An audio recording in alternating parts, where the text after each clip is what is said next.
E apesar dos relatos de sindicatos, nesta sexta-feira o ministro de Minas e Energia, Alexandre Silveira, descartou que haja falta de combustíveis no Brasil e voltou a dizer que a Petrobras pode reajustar os preços se for necessário. Mas a Câmara quer que o ministro explique a nova política de preços da estatal. E sobre esse assunto, o Cláudio Dantas conversou com exclusividade com o deputado federal Danilo Forte, do União Brasil do Ceará. Vamos acompanhar. A gente já tem relatos de falta de combustível, especialmente diesel, em diversos postos pelo país. O que está acontecendo? Qual o objetivo desse convite que foi apresentado? Inclusive, o senhor e o deputado Felipe Barros, né, fizeram a apresentação desse requerimento conjunto. Sem sombra de dúvida, é uma preocupação muito grande. Já pensou uma crise de desabastecimento? Está todo mundo preocupado com a política da Petrobras. Há, de fato, uma preocupação, inclusive, dos importadores de combustíveis. Né? A Petrobras reduziu e está segurando na marreta o preço. Isso inibiu a importação e, por outro lado, criou um racionamento que já está ocasionando, inclusive, desabastecimento, principalmente do diesel e, em alguns casos, até de gasolina em alguns postos do país.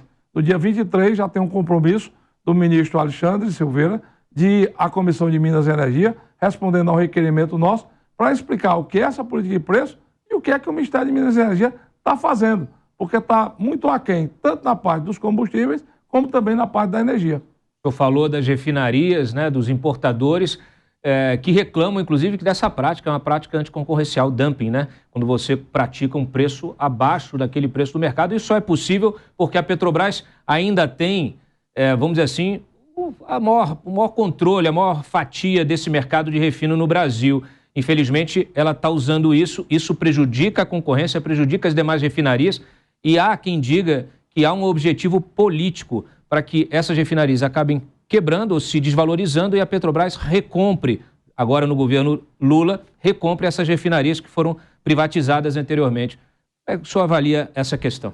Seria uma maldade muito grande e um contrassenso, na medida em que você privatiza, exatamente, para ampliar a concorrência e colocar mais fornecedores à disposição do conjunto da sociedade, e na concorrência você tem um barateamento de preço, você tem, de fato, um monopólio, principalmente bancado pela política pública de governo e bancado pelo orçamento nosso. Quando a Petrobras quebrou lá atrás no Petrolão, foi o dinheiro da União que foi lá salvar a Petrobras.